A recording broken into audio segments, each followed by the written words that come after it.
Okay, great. Well, thanks for your patience, everyone. I'm Bridget Danner with Hormone Detox Shop. And we are here today for a webinar on mold, toxins, and organic acid testing. So thank you for being here. I am pretty excited about this presentation. It's the first one I've done quite like this. I did do a training with the Great Plains Lab, the lab we used this fall, and it was so amazing. So I got a lot of information, but frankly, I couldn't really fit it all in this hour. We may go a little over with questions and stuff. But these tests are so fascinating. The company is just totally dedicated to like research and your health. You know, occasionally online, since I'm an online person, I get like, oh, you're just doing this like for the money or whatever. Like, going to this conference, man, this company, their heart is so in it. You know, these are just like crumpled old practitioners, like still traveling to lecture. You know, they're probably 70 years old and they're like just still in it. Like they just are doing the research, they're publishing studies, like they're all about like advancing this field. And I think that's, you know, why we've got such a great test at this point. They are like a certified lab. They'll tell you a little bit more about the process in a minute here. Getting a few stories over in the chat of what people have been dealing with. Someone sent since 2013. That was Miriam. I'm sorry. Somebody had their doctor run a test. Somebody has low energy detox. Someone else detoxing for 15 months and has Hashimoto's, or has reversed her Hashimoto's. Good job. Oh, Kathleen just had a flood. Oh, okay. Well, it's good. It's really good that you are tuning in now, Kathleen, when it's still new. So I'll share some resources later about your home. Yeah, so when you make a comment, make sure you say there's a to button and it says to all panelists and attendees. So you have to click on the drop down that you want everyone to see it. Otherwise, I'm the only one who sees it. But I'm reading a few of them here. Somebody's asking, I can't see the name, are there is a connection between toxic mold and sex hormone imbalances? Absolutely. That's a good question, and maybe remind me to talk more about it. People wondering about next steps from their home. Okay, great. Miley, yeah, you have a hard name, Miley. It doesn't look like it's pronounced Miley. Okay, let me get my slides going and we'll get started.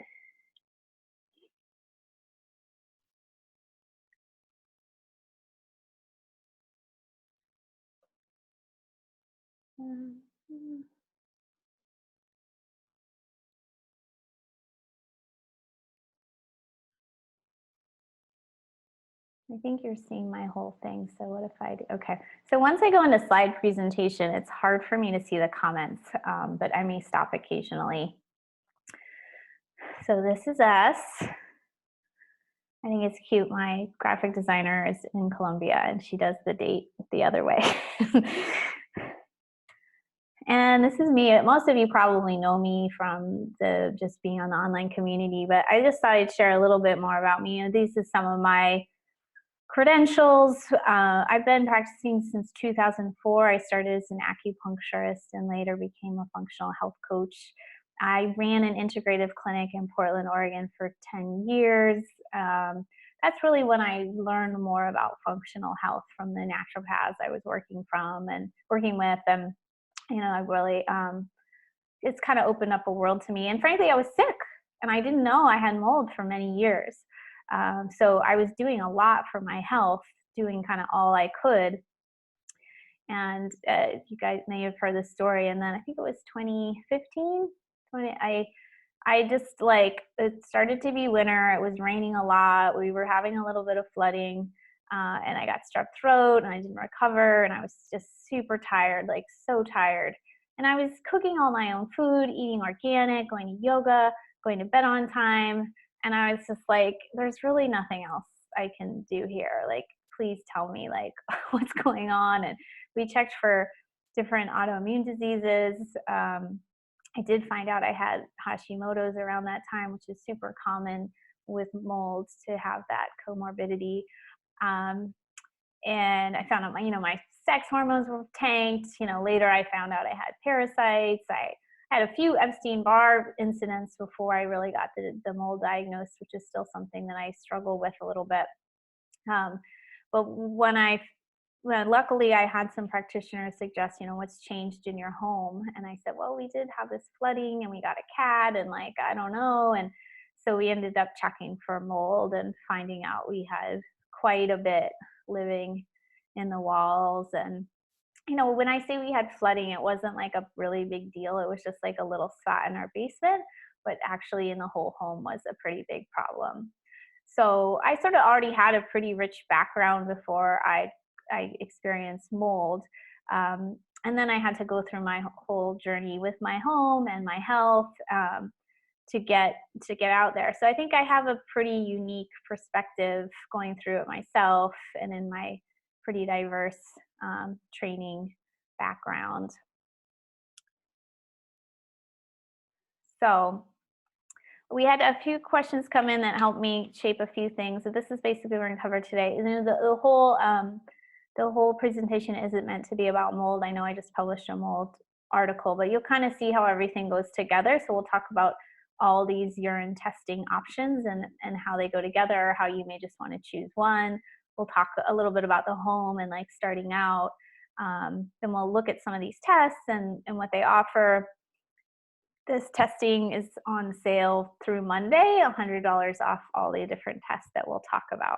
And then we will do some things about what do we do for protocols, and we'll take some questions as well. So somebody said, how common is mold? Doesn't just everyone just have it with all this water damage? Yeah, I mean, my perspective, and I'm getting ready to write a book about mold probably here soon.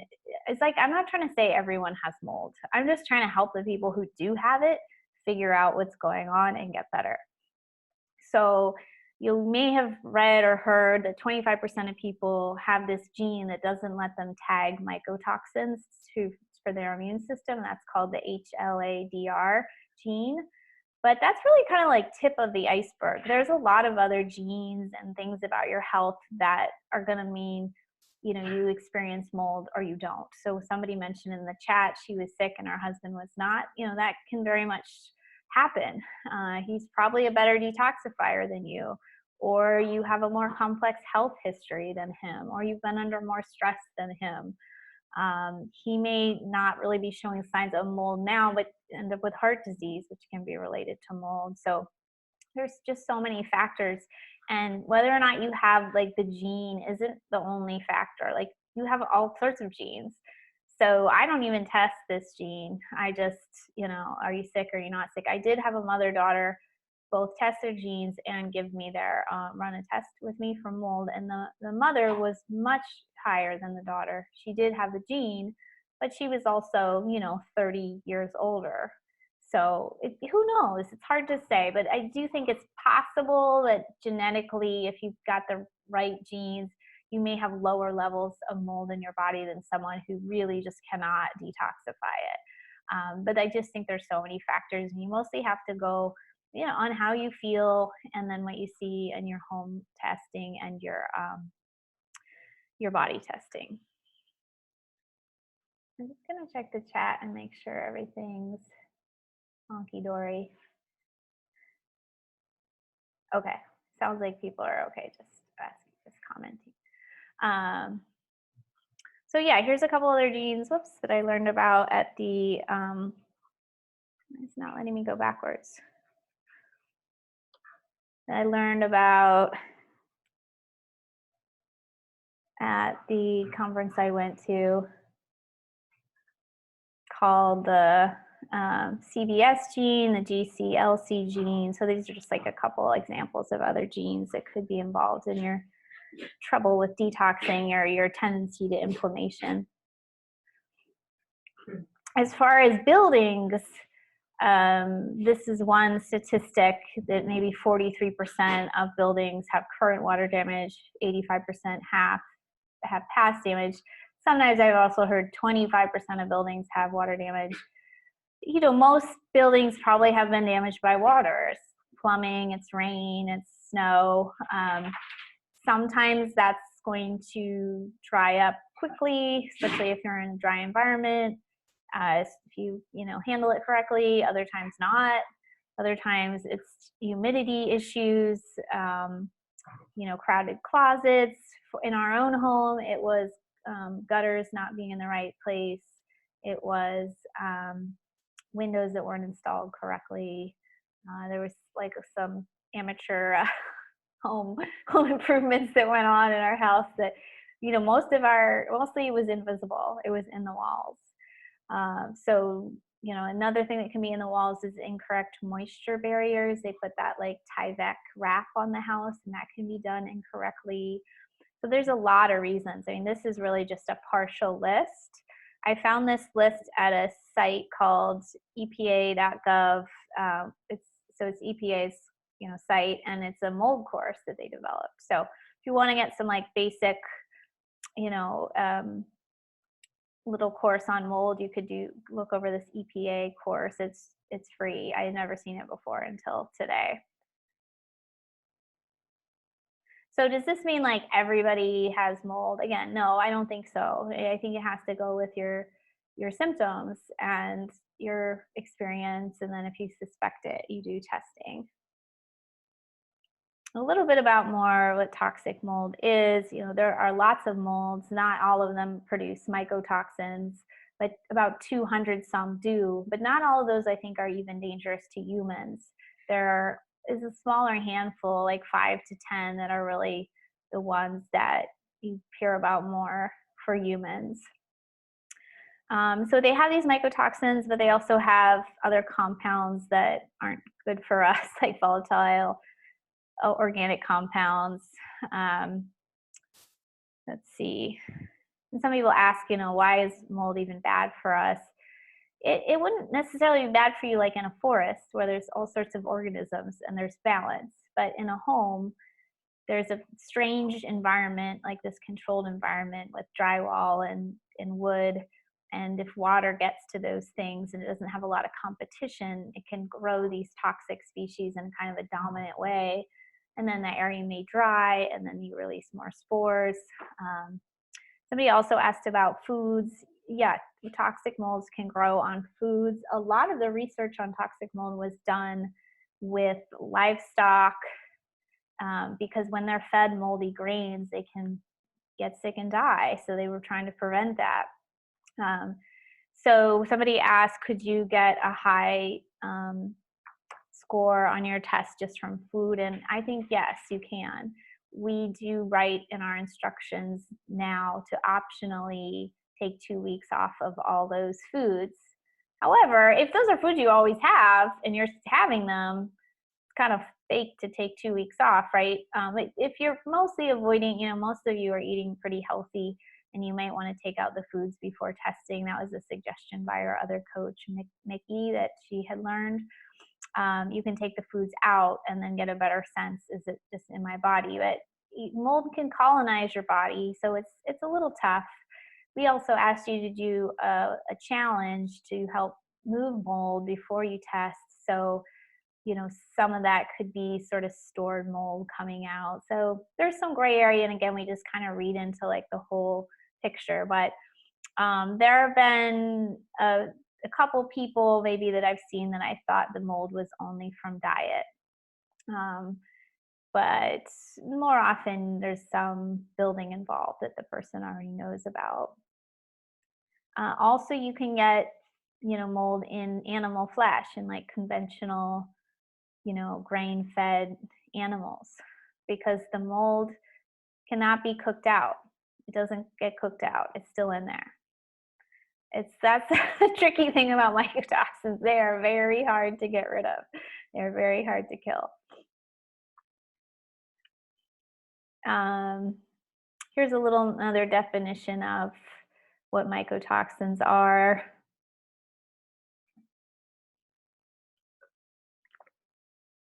And yeah, I kind of speculated they were a defense mechanism. I think there's a few different like possible reasons why they exist. But generally, when mold starts to dry, it starts to be stressed, right? It needs moisture. So sometimes when it starts to dry, then it releases spores to kind of spread and populate new areas, and it's releasing toxins. Not to say it's like stable and then not. So it's kind of always doing something, but it can become stressed and try to um, grow and be releasing toxins. So many people were asking, how do we start to know? You can do some things like just looking, looking under sinks, looking in. Like I remember the floorboard of our basement had some water damage and little teensy tiny bit of mold that I wouldn't have even really noticed.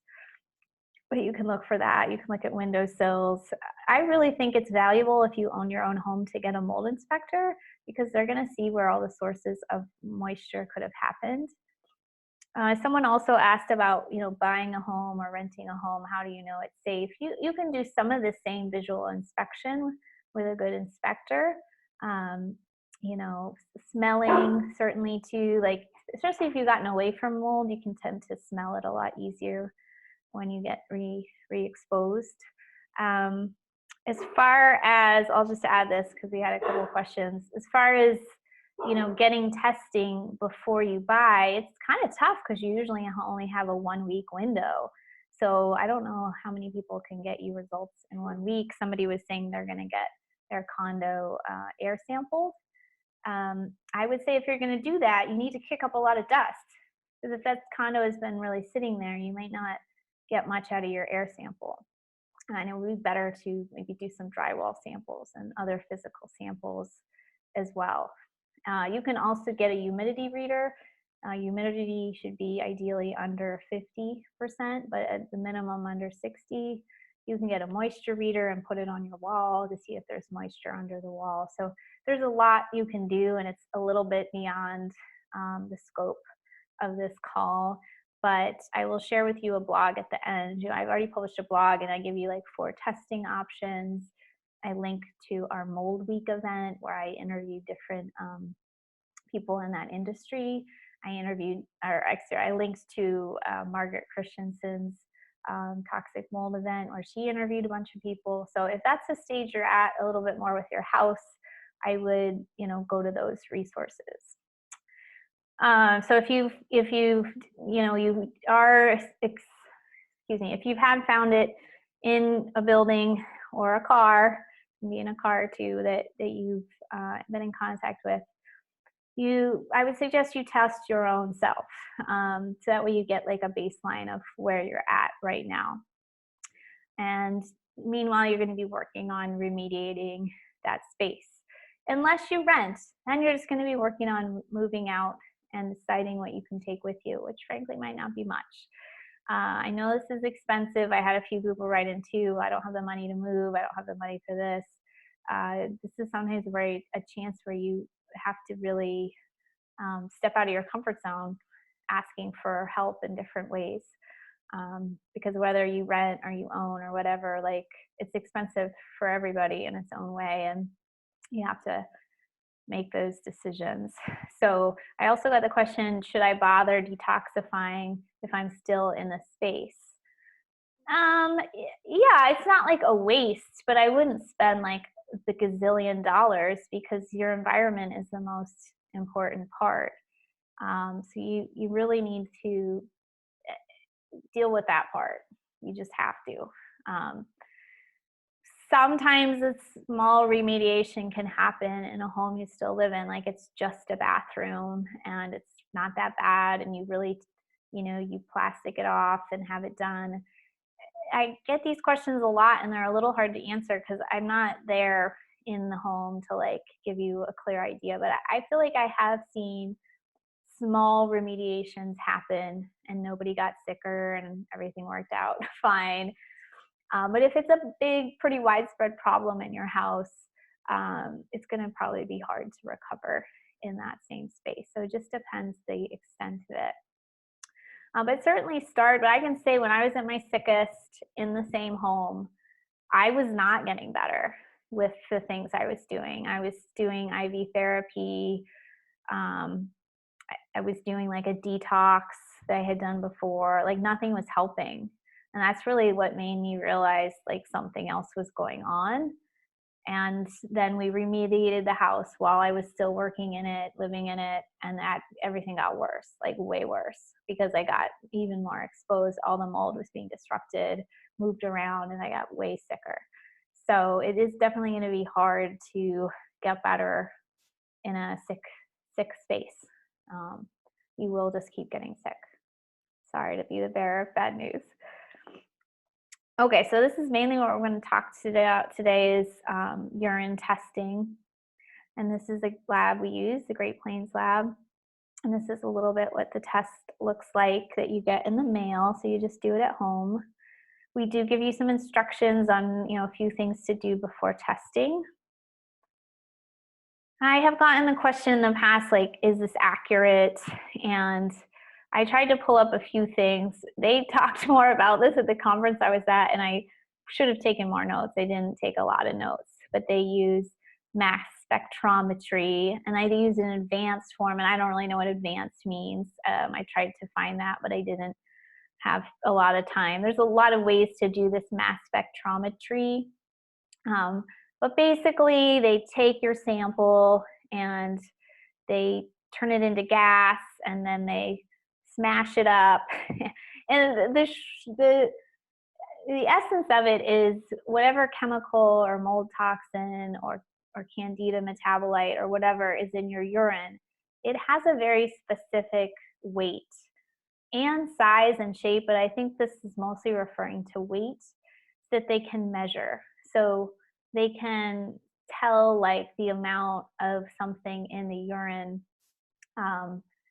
very specifically, because it's like it has a signature. It's like a fingerprint is kind of how I think of it.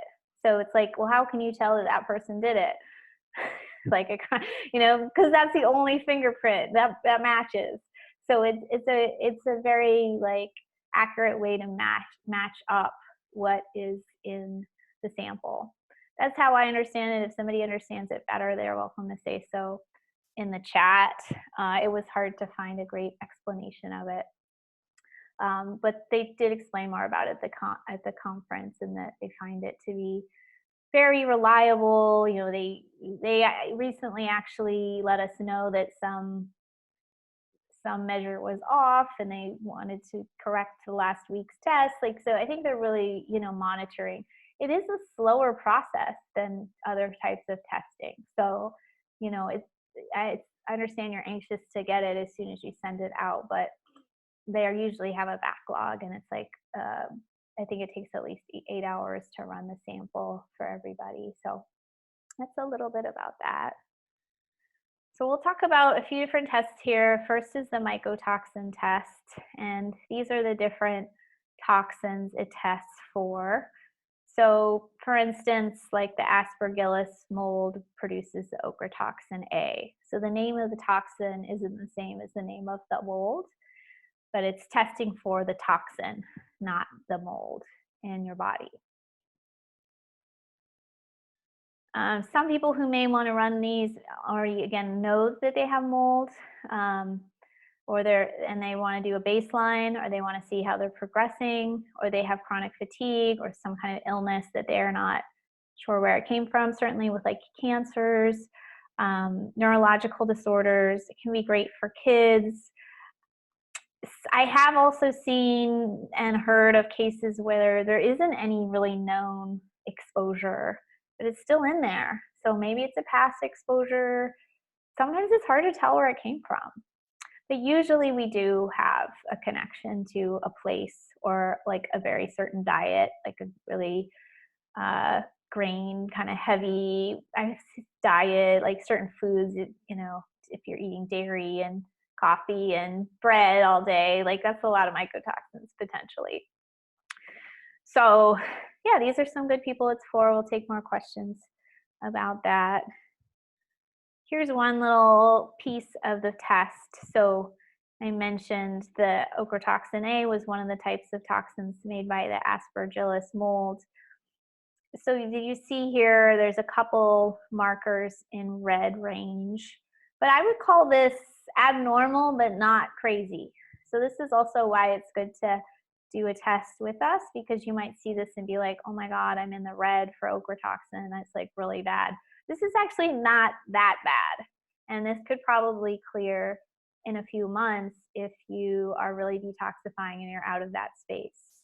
I have seen it much, much higher. You know, sometimes people are 10 times past the range.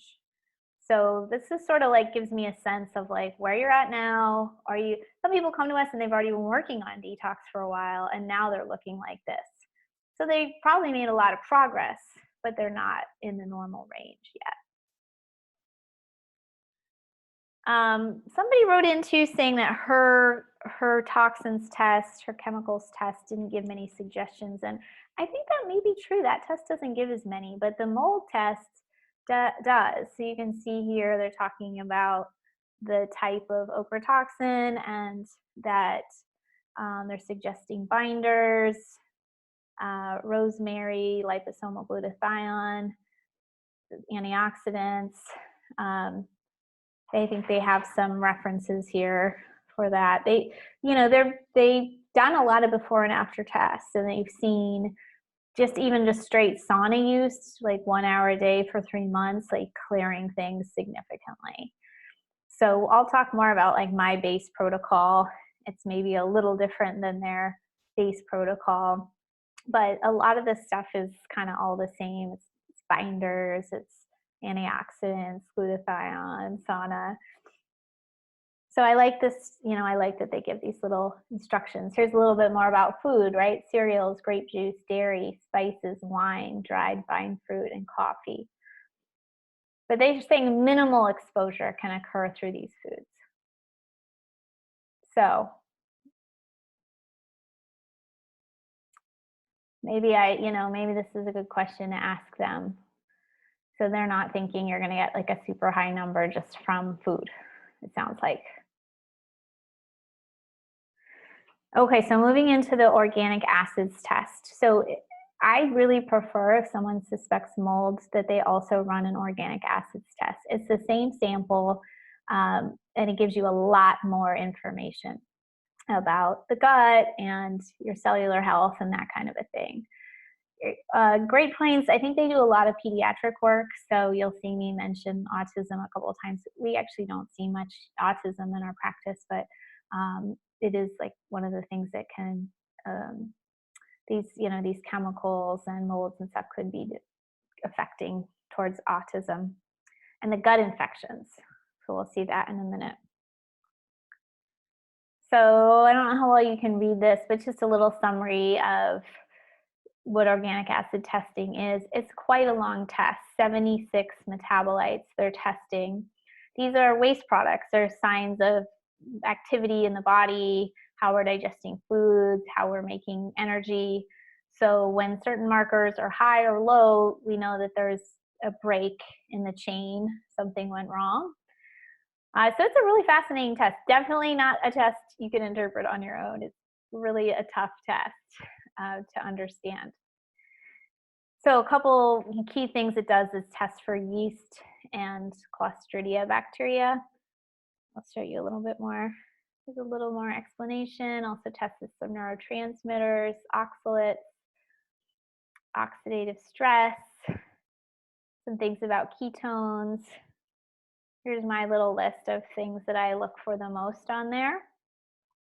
You can see on the lower left that according to their statistics or whatever, if you have mold, there's a 70% chance you're going to show to have high candida, 40% Clostridia. So to me, you might as well test and just find out all at the same time. Here's a little section of that test. This is the very first section on the test, and it's for yeast. So this example person has a lot of high markers of yeast, and you can see in orange, it says Aspergillus and then Fusarium. These are two types of toxic mold, and they have found that when these, at least this is their theory, that when these molds are populating in the gut, that these markers can go high. And you probably see more than one of them high, although for this person, we only see 2 of them high, I think. Yes. So this person definitely has candida and maybe some colonization of mold in the gut. I actually almost never see the colonization of mold in the gut. It wasn't on my test. It hasn't been on anybody's test. But they must see it. But I don't see, it doesn't come up for me.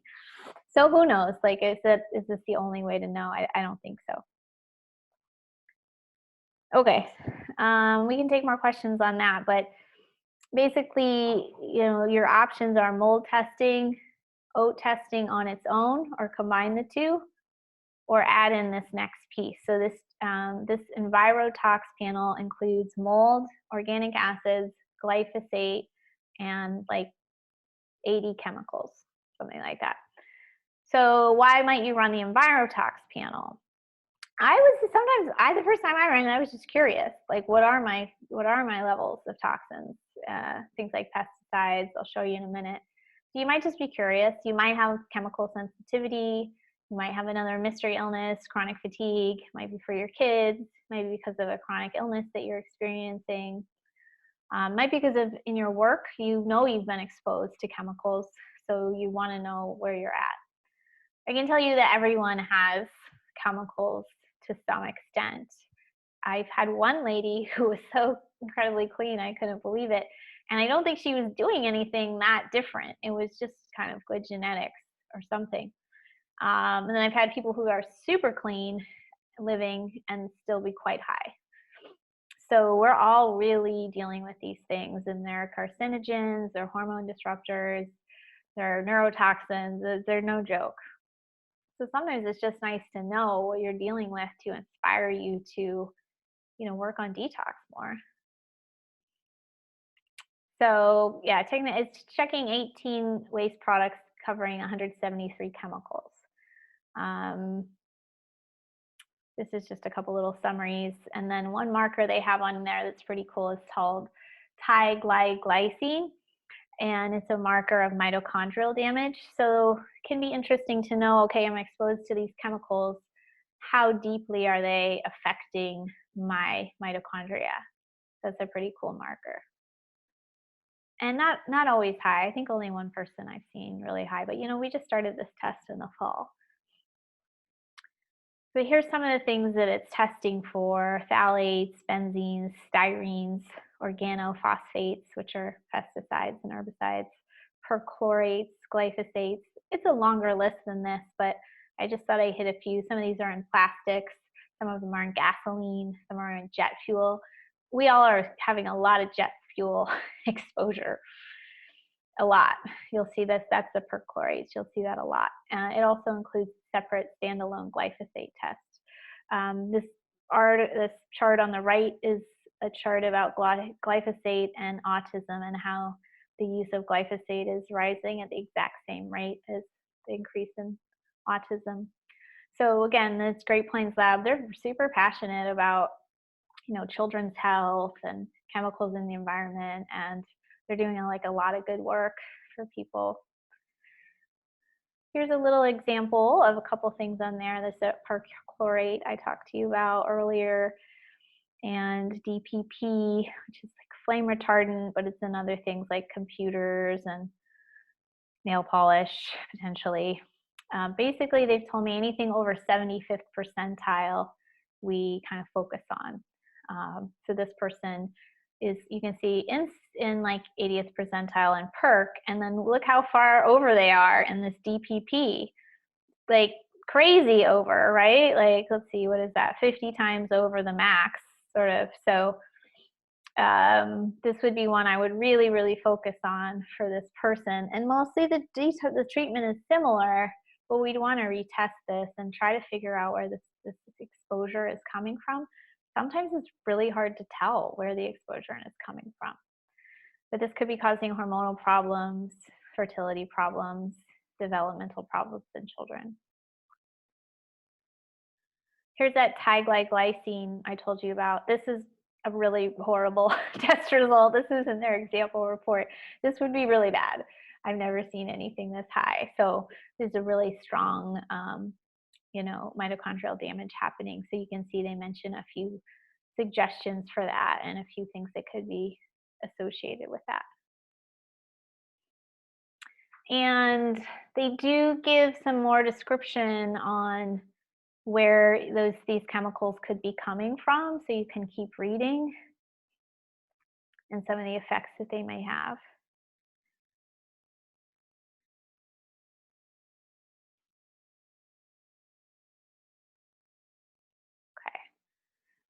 So this is what we've got going on for all these tests right now, and I'll get to questions in a minute. But it's at whatever level of testing you decide to choose, it's $100 off. And it's at this page, the private coaching page of hormonedetoxshop.com. I can take you over there in a minute and kind of show you around. This is me and our coach, Mickey. I don't know if Mickey's on here. She had an event tonight. But I'm working on writing a book. So it's pay a little premium to work with me right now. So you'll kind of default work with Mickey unless you add to cart this upgrade to work with me, which I'd love to have you. I'd love to work with you. And sometimes it's just since you've seen me more, you'd like to work with me, and I'd be happy to have you. Mickey has had her own giant mold ordeal. She's got a master's degree in nutrition and wrote her thesis on hormones. She's incredibly intelligent and trained, so you'll be very happy with her as well. She has a great bedside manner. And some other options, and Miley, who's on this call, just used this option. You may have already done some testing and you want our opinion. So you can do this session called Past Lab Review. Or let's say you're just I just want to talk this out with you guys. You can do this supplement feedback consultation. So the name of this one isn't great, but it's just a chance to talk to us privately for a half an hour, and that's at the same page. So these two aren't on sale, but the toxin testing is on sale through Monday. And if you've been wanting to test you and your husband, you can certainly both buy a test. Once you have the kit, you don't have to send it back immediately if there's some reason you want to wait a little bit. So what to do about toxins? These are kind of my pillars, which is avoidance of toxins, right? In your food supply, in your, carpets and mold. And part of that is testing to identify what is actually going on. What are you being exposed to?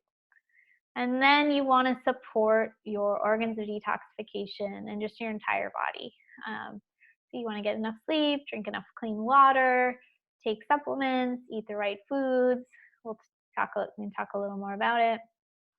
We also want to mobilize toxins, so anything that moves the lymph. So I'm a big fan of dry brushing, as you know. You can do a rebounder. You can get lymphatic massage. You can take a walk. A lot of ways to get just things moving in the body. And then then you got to bind things to take them out. So some binders are GI detox, charcoal, apple pectin. There's also something called an ionic foot bath that does some binding and pulls things out of your skin. So there's a lot of ways to do it. When you work with us and we review your old labs or your new labs, we give you a plan based on your situation. Some people are more concerned about energy. Some people are having skin issues. Some, everybody's different, right? But our core protocol, I would say, is these things: sauna, binder, electrolytes. This was Mickey's suggestion, because when you have a mold problem, you'll urinate more and you'll lose more electrolytes. And then we give you the glutathione spray to use. But there's tons of stuff you can add. You can do coffee enemas, you can do essential oils, vitamin C at a high dose. Some people asked about ozone. You can do ozone if it seems to be working for you. Everybody's different. I did a bunch of ozone because I thought it was working, but ultimately I wasn't too impressed. I'm really interested in hyperbaric oxygen right now. I just did cryotherapy yesterday for the first time. You can do some nasal washing. That can be really good. Fasting, I think, can be great, but you've got to get ready, work up to it. You often need to work on treating other body systems. So as I went through this process, sometimes I was like, oh, I just have to detox. If I could just be free of these toxins, I'd be well. Well, it's not really true, because your body has become so affected all around by all these toxins that, you know, your thyroid might be autoimmune now, and your gut is definitely leaky, and you probably have a bunch of infections. Your hormones have probably totally flatlined. So, you know, if money is no object, I would like you to also run these other tests that we have to just see where you're at and what we need to address.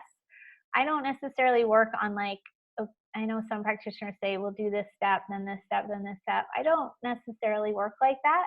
You can kind of mix things together as long as it's not too much for you and your body. You just want to go at a pace that you can work on. And you want to maybe focus on like what's coming up the hardest and worst for you, so to speak. That could be working with viruses. I mentioned, like, I'm still dealing, I think that my most lingering thing is Epstein-Barr virus, because my immune system is still a little wobbly, and then the virus will show up. You could work on parasites. Definitely candida is really common, rebuilding your gut. So there's generally going to be a lot of work to do, and it's a long haul. But it is worth it. It is worth it. And you have to just kind of have the mindset that there will be setbacks, but you're also moving forward. Every time you learn something new, try something new, cook something new, you are moving forward. So these are some more resources. Maybe I'll go on my blog. I know you can't really like click on these, but we have a blog I wrote in September that has information on testing your home and all those other summits I told you could go find out more about your home. That's a really good place to start. The recent blog we just put out is called Mold Denial. You may have already read that. But just it often, I mean, frankly, I got all these stack of questions. A lot of it is, you know, I can't move, I can't do this, I can't. You know, this is part of the paralyzation that happens when you're dealing with something that's so difficult. So I encourage you to read that and reread that and listen to people's comments who have made some of these tough decisions, and how did they work it out? What solutions did they find for a place to live? That kind of a thing. I get it. I didn't want any of this. I didn't want to move out of my house. I didn't even want the mold inspector. I did not want the mold inspector to even come over, because I knew what a mess it would be if he found something. And I'm thankful that my husband was pushing that issue forward, because I don't know what I would have just taken way too long, frankly. I think I would have done it all eventually, but I would have taken longer. And then we have a blog about mold and leaky gut connection, which is a really good one. We'll have more as it comes out, but you know, go to the blog and then use the search bar, and you can find a lot of information. We have a lot on thyroid testing, just different things, detox techniques. We've got Epsom salt baths, coffee enemas, a lot of different things on there. I think this is my last slide. So I'll stop sharing and take some questions, and I'll also kind of take you on a tour of my sites and where you can find more information.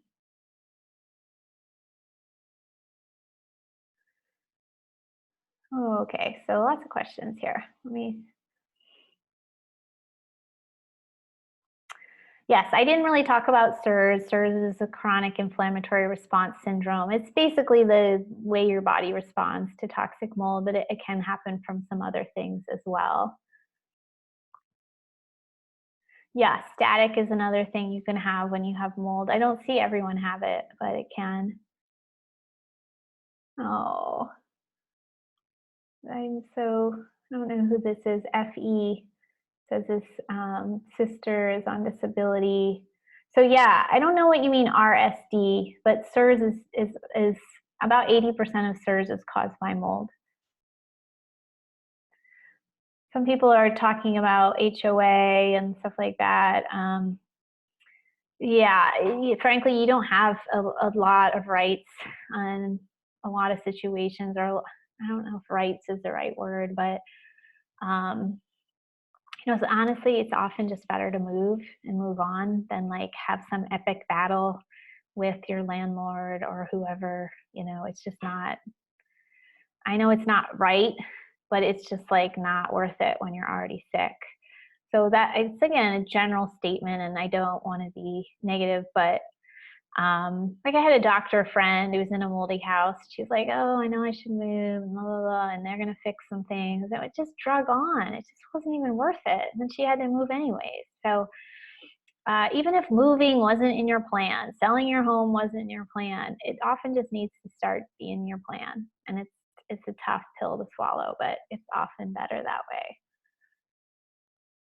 Okay, there's so many questions. Let me back up here. Are you on here, Mickey? You can come ask me, help me answer questions. No, she's not.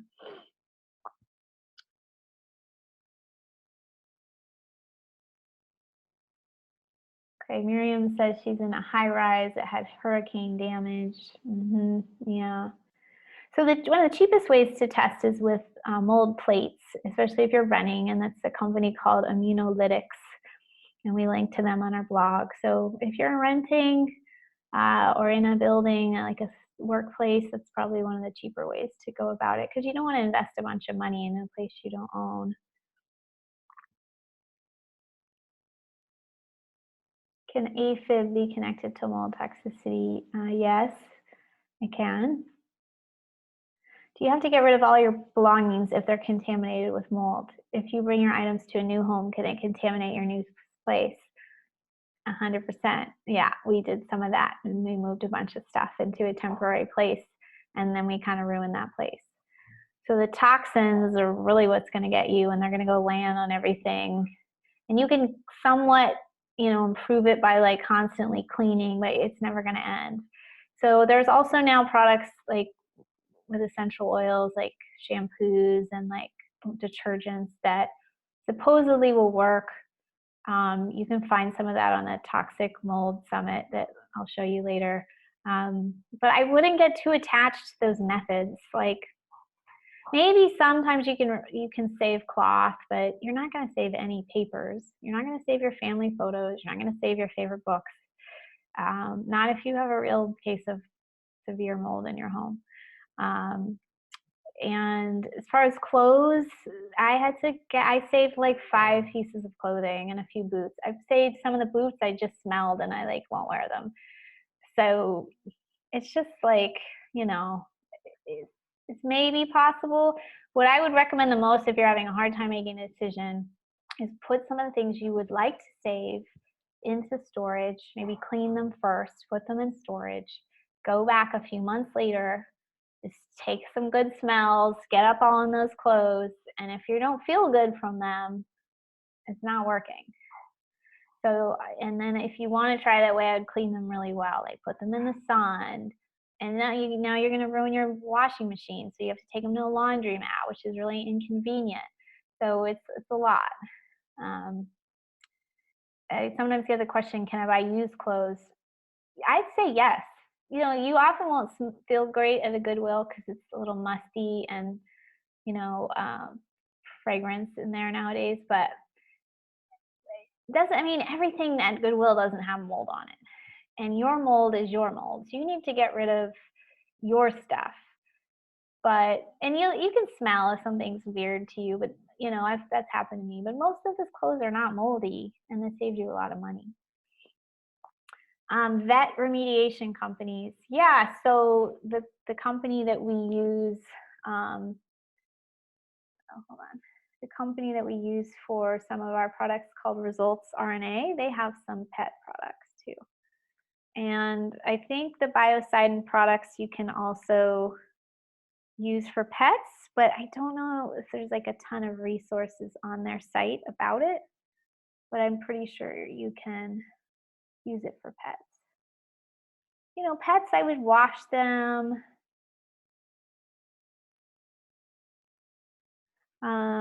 For sure. They should have really clean food, like maybe make their own food. A lot of dog food is moldy, like most of it. So don't get them like cheap dog food. Get them like premium dog food or make their food for them. Let them be in the sunshine a lot. So I don't know, unless your pet was like really, really sick, I wouldn't do like a ton. I would just like wash them, give them fresh air, give them clean water, give them better food. I'm not a vet. Okay.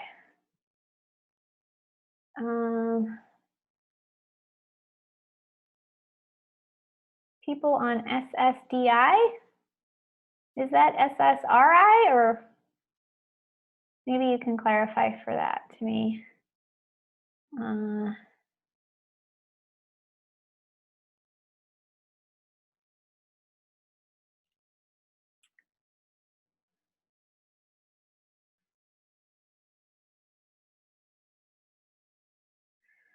Miriam says she's in litigation with her insurance company. Yeah, sometimes if you, I should say that if you have a sudden flood, you can often get money faster. You can get money. So if you ever have a sudden flood, you can report it right away.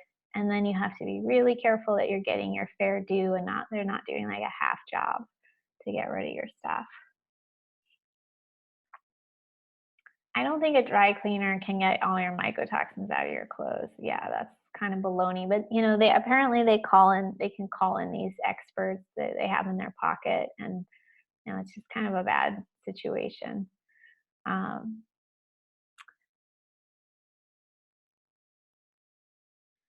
I don't know if they have mold dogs. I'm pretty much a mold dog at this point. I can go into a place and I know tell in about 5 seconds.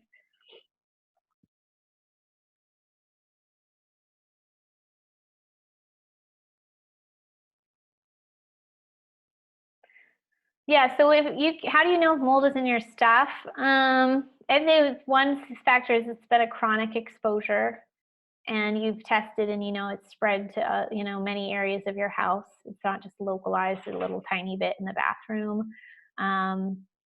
You can't, as far as, I mean, you could maybe sample the clothes and send that in somewhere, but I don't totally know where. You can also like vacuum your clothes and do a dust sample, but mostly you do that from dust in other parts of your house. So if you've had a super acute thing, it may not be a problem, but if it's chronic, it's probably a problem. And also do the thing I said about putting your clothes away, going to work on your health, then going back to your clothes. Do they make you feel sick again? And your clothes are a problem.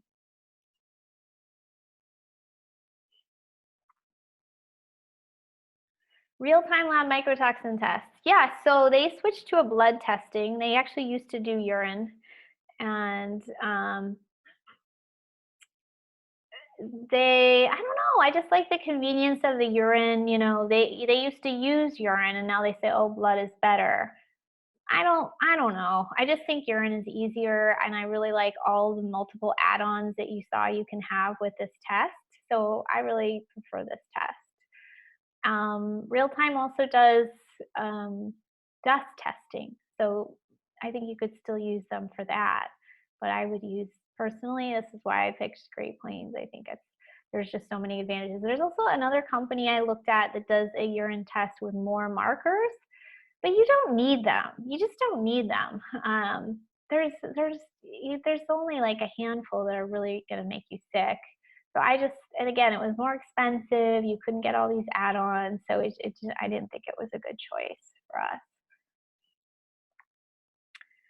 How do you find a clean place to move? We talked about this earlier. You know, you have to do visual inspection. You need to get yourself clean, so when you go in new spaces, you can smell stuff. You could do a humidity reader. You could do a moisture meter on the wall. You can ask questions about water damage. You can ask neighbors. It's not a perfect system. You can also put a clause, hopefully in a rental agreement, saying that, you know, if you run a test and detect mold, you have the right to break your lease. A lot of people are going to be squeamish about these kinds of things. But, you know, try to be respectful in your communication. Just say, you know, I've been really sick. I really love this place. It seems good. I just would like the opportunity to break the lease if I'm sick, and I can, you know, maybe you want to prove it, maybe you don't, but yeah, every situation's a little different.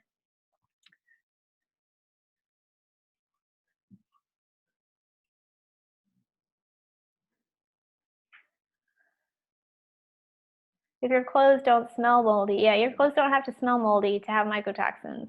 You can wash them 10 times and they still have mycotoxins in them.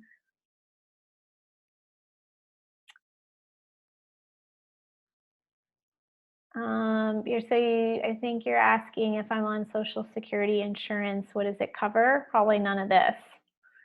Um, yeah.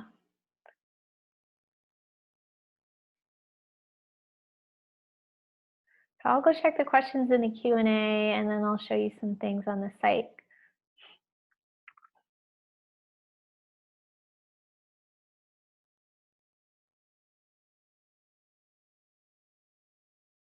Yeah, some of these blood testings, Ginger, I don't do, and I think they can be helpful, but I see the trend is a little bit away from them now that there's some of these other options out there.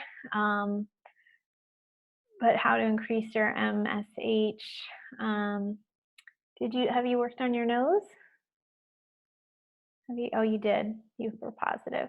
Yeah, I'd keep working on your nose, retest, although that's kind of trending away too. We just kind of assume everyone has a nasal infection and we work on the other stuff. That's the cool thing about one of these conferences. These are people who are seeing a lot of clients and you can hear what they're doing. Yeah, I'd say keep working on your immune system, keep working on, did you say you have Epstein-Barr? Keep working on whatever's still coming up for you. I don't know if you're out of the space, Ginger. Are you out of the space?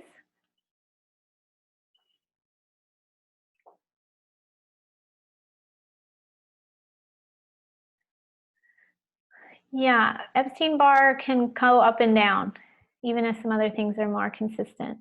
I think they're really connected. I think we'll offer Epstein-Barr testing soon, but I was going to offer it in March, and I think it's just like a little too much to roll out so quickly. It's pretty complicated stuff, so we might offer it a little later. And it's a tough one, I think, because it just keeps living in there, and every time you get weak, it flares up. So keep working on doing like sauna, doing warming essential oils. We have some antiviral things in our shop: silver, EGCG, olive leaf. These are some things I use for virus. We'll really watch the sugar, get a good night's sleep.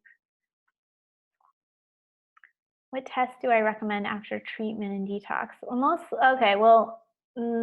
You can retest the same test to see how you're improving, and then either get it. I would say if I had to pick one, I would get a gut test, get a GI map. But if you can afford more, also check your thyroid and maybe your hormones as well, just to see where you're at. But the gut test, you're going to have stuff on there, so I like to see that test.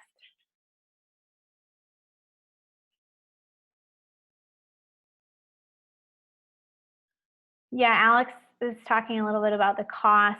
I will say that the cost of our test, especially when it's on sale, is you get a consultation, and many practitioners are just getting a test.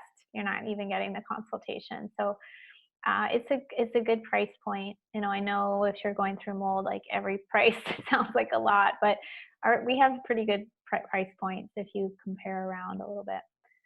Should you fast for 12 hours? Yeah, there's some instructions in there. There's just a few things to do for about 3 days. So Great Plains has some instructions, and we add a few more. So I don't want to stress people out too much with the instructions like ahead of time, but we do, for mold, I recommend. Great Plains actually doesn't want you to stimulate mold. They just want you to just send in the sample. I would rather see I'd rather see what's in there. So I have you do sauna or glutathione. If you're already doing those things, you just continue. As I mentioned, you can also optionally avoid moldy foods, but you don't have to if that's your normal diet and you want to see what's happening. So we write all that out. Oh, that's a great point from FE, that you might be able to break a lease if your landlord thinks you're going to make a stink on social media. That's how the life works nowadays. Works on both sides.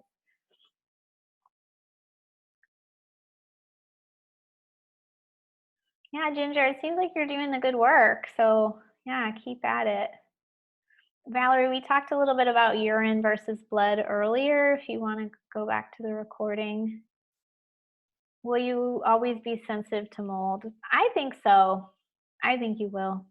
There's some techniques you can do to like potentially desensitize you, but I think you'll always be sensitive. Bye, Kathleen. Okay, so let's see. I'm gonna share my screen again and show you some things and then answer a few more questions. I knew there'd be a lot of questions on this one.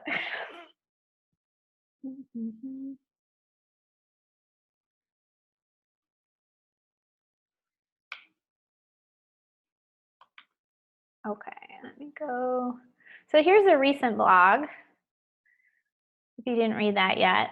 But this one down here, do I have mold toxicity? This has a lot of good links, especially if you're concerned about your home. I have a little video about kind of getting started, what to look into, some stuff on symptoms. These are the 4 options that I know of for testing your home.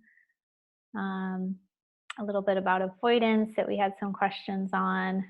Here are a few resources about your home. Our Mold Week, the Toxic Mold Summit, and this is a company that sells products that you can use.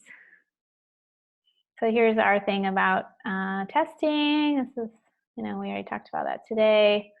Actually, I'll just link through to this. So we've made some changes with this just recently because some people just wanted the oat test. So you can get just the oat test. But if you're here talking about mold, I would really encourage you to get the mold and organic acid test, this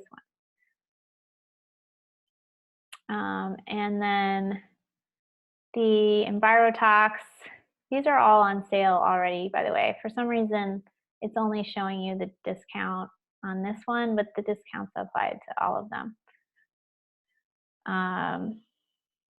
Envirotox, I would just do this one if you're like just really curious or chemically sensitive. You've got like already checked a lot of things. You're concerned about chemicals and pesticides, and even a child with behavioral issues.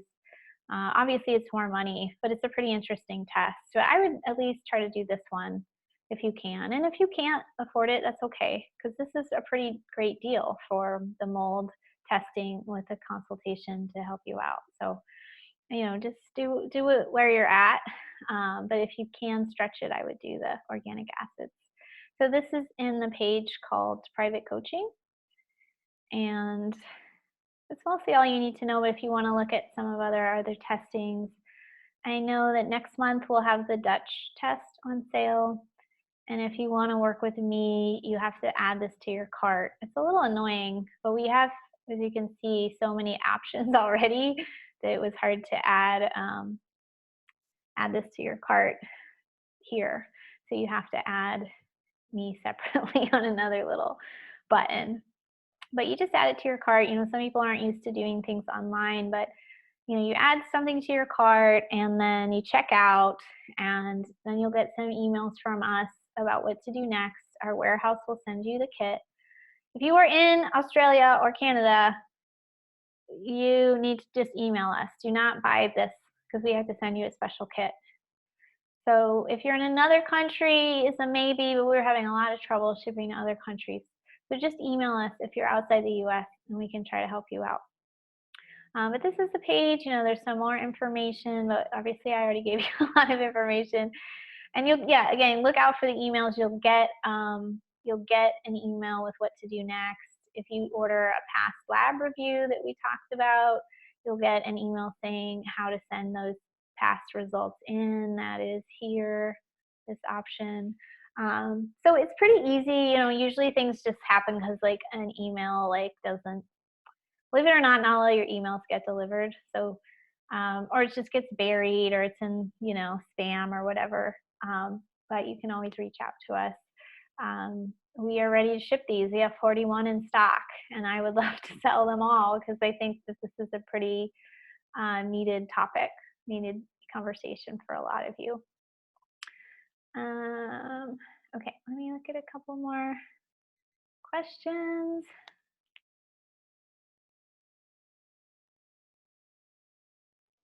One is asking about brain lesions and toxicity. Yeah, there's some tests for leaky brain and autoimmunity in the brain, Linda. That's through, what's that called?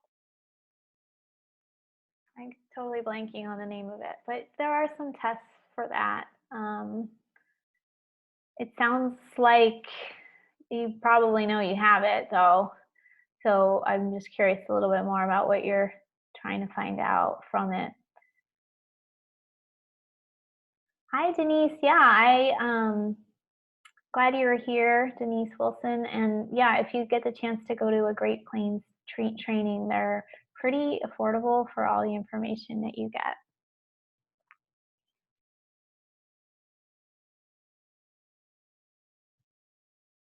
Joan is mentioning inability to lose weight. That can happen a lot. Your body's kind of storing the mold, so to speak, storing the toxins.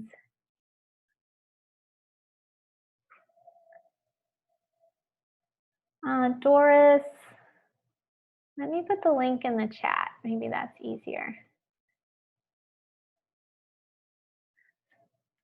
And again, it looks like there's only $100 off the first test, but it's on all the tests. And it's sort of annoying that it doesn't show that way.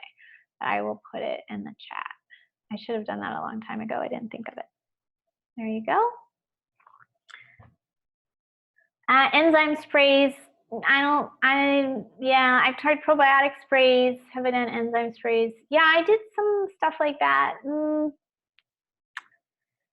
I don't think the probiotic spray is worth a lick, in my opinion. And it's tiny and it's expensive. Enzyme sprays, is it supposed to break down mold? Yeah, I think if you do like a really deep protocol with like a company, it's a maybe. I had some people say, well, can I remediate my house? It's possible.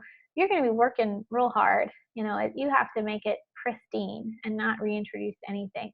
So it is possible. And I would prefer, obviously, that you do like natural fungicides and stuff. Yeah. Does the ozone therapy get rid of mycotoxins? The IV ozone. Yeah, I think it does. I think it is supposed to kill them, and that's a good question. I'm pretty sure it's supposed to. Some people seem to really benefit from it, or people do the ozone spray, like spray it in their nose. Some people seem to really like that. I think everybody's different on what they respond to. So you could try it, Alex, and see what you think. Cholestyramine, so that's a prescription binder. I was never on it. Some people like it and it does well for them. Some people it's too harsh. The naturopath I was working with said he thought it would be too harsh for me because I was too sensitive, so I never took it. The tablets, yeah, I think the tablets can be effective. Sleeping, yeah, sleeping can really be affected by mold. You know, we sell a nice gentle formula called Sleep Factors. It has just like a little melatonin and then some herbs. I like that. You can do magnesium at nighttime. We actually have an article coming out in like a week about sleep that you can read.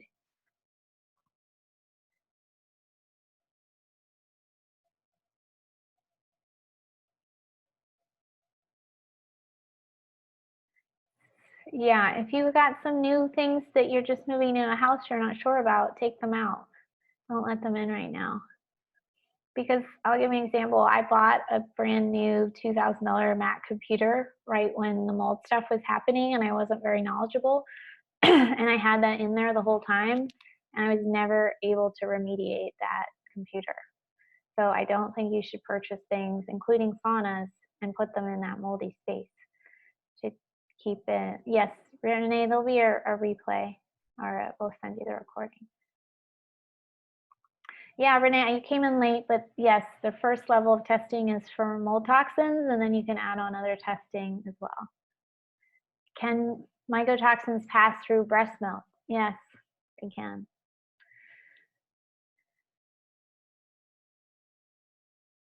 Infrared saunas do detox mycotoxins. Yes. I don't know influence sauna. I work a little bit with Sunlighten. I own a Sunlighten sauna. It's not perfect, but I'm very happy with it. I use it all the time. I used it today.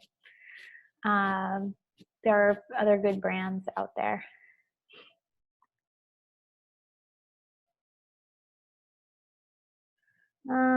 I can't always see your names. Diana, maybe, is wondering should she use an ozonator machine to kill mold, like on her clothes in her new rental? Is that the question? I don't know. I've never used an ozone machine, so I don't know as much about it.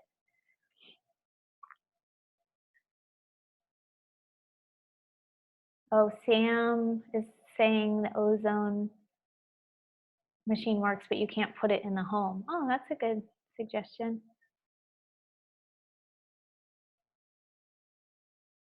Yeah, you don't, if you're using binders, you will always want to have bowel movements. So use magnesium or use our bowel mover or do coffee enemas. But if you're detoxing, it's best to have a bowel movement.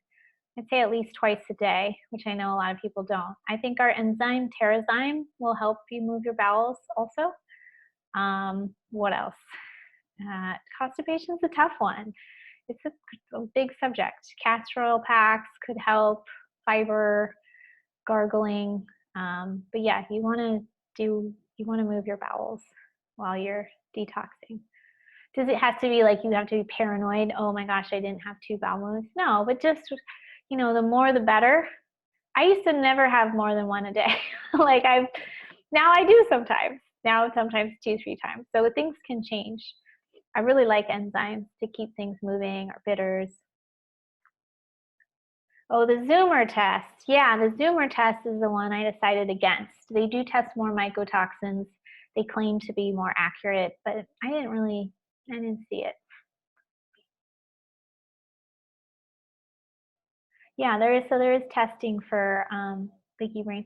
Ginger, you work for JJ? Aw, JJ, I love JJ. So Ginger did lose weight while doing the virgin diet, which interestingly, Ginger is probably eliminating a lot of moldy foods, don't you think? Interesting. But she still felt bad. So that's another sign that something's up. Like things are kind of working, but not really working. Oh, that's awesome, Ginger. Well, I don't know how often you see JJ, but I'm sending my love to your whole team. Oh, that's great. Okay, I think we got most of the questions. I know I might have missed some. Oh, here, wait, I'll take this one. If a home has high humidity and a dehumidifier is used, should the house be tested for mold? Does using an air filter and dehumidifier make the house livable? I have a couple of people who are running a lot of air filters and they think it helps them get by. We bought an expensive air filter for our moldy house. It did not help at all, and then we ruined the air filter. Do you need to test if your house has had previous humidity? Not necessarily. Well, something that helps a lot if you just moved into a place and you just want to make sure it's clean, or like you don't necessarily think you have a big problem, but maybe you had humidity, is doing like a vinegar and water mix with maybe a little essential oils like doTERRA's On Guard, and just wiping everything, wiping the windows, wiping the walls. You can also hire someone to come in and do that for you, probably a couple $100, just get the whole place cleaned up. I wouldn't necessarily run the test unless you do have more suspicion about your health or your house. So I do like a dehumidifier in a humid area. That's a simple thing you can do. And also don't keep your closets too stuffed with clothes. Have space in your house, have circulation. Yes, the Envirotox includes the Myco Tox and the oat, and then it adds on what they call the GPL tox, which is chemicals, and then it adds on the glyphosate in one big package. So it's like a little reduced price to do it as a package. Yeah, I think Tom O'Brien does the Zoomer test. The Zoomer, there might be a test for brain with the Zoomer, but the other The other lab that does it, I can't believe, oh, Apex Lab. I think it's called Apex. Why am I forgetting? There's another lab that does the brain testing.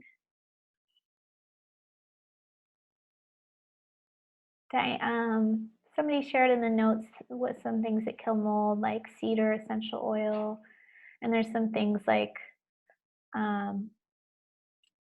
you know, she's mentioning some things you can buy. So these can be useful in a situation that can be remediated. Like maybe you've already gotten rid of a lot of the furniture, and like our own home, frankly, we probably could have moved back into it with how much we had done. We had cleaned, we had changed the carpets, we had remediated, we had gotten rid of our belongings. So it probably would have been fine, but it was like, I was like so paranoid, like there's no way I was gonna live there again. So when people are like, I want to stay in my house, I'm like, why? Why would you want to stay in a house that made you so sick? Um, if there's a, you know, just, I think that's a question to ask yourself. I'll just put it that way. Yes, it's, I mean, my new home has so much less stuff. I'm very careful about bringing stuff in. I don't want a crowded home. You know, and some of my clients who've done the best were like total minimalists, and they didn't have a lot of stuff, and they're very mobile, and like they're doing the best. It's the rest of us with a whole garage full of stuff, whole basement of stuff. We have a hard time moving, or you want to stay for your kids or this or that. But I'm not going to lecture you too much. I just, you know, hopefully you've gotten an idea about the importance of all this. Yes, pharmaceuticals can help. I tried one pharmaceutical antifungal. It didn't do anything for me. So it just depends, I think. Yeah, Effie, you might need to start over with your, I'm sorry you're using your yard, losing your good yard. I get that. Yeah, it's hard when you have kids and a family. Okay, well, thank you everyone for being on here. I think we covered most things, but we also, I have, you know, some, let me put it in the chat one more time, but here's a link to the testing again through Monday. It's on sale. Remember to email us if you're outside the US. Here's my main article with resources. I'll put that in here as well if you want to look into the home stuff more. Thank you so much for coming on. Yeah, pharmaceuticals also have their downside, don't they? On that note, really appreciate you guys. I hope you learned something new, and we are happy to keep supporting you on our journey. Both Nikki and I know a lot about this subject, and we're happy to be part of your team. Bye, everybody.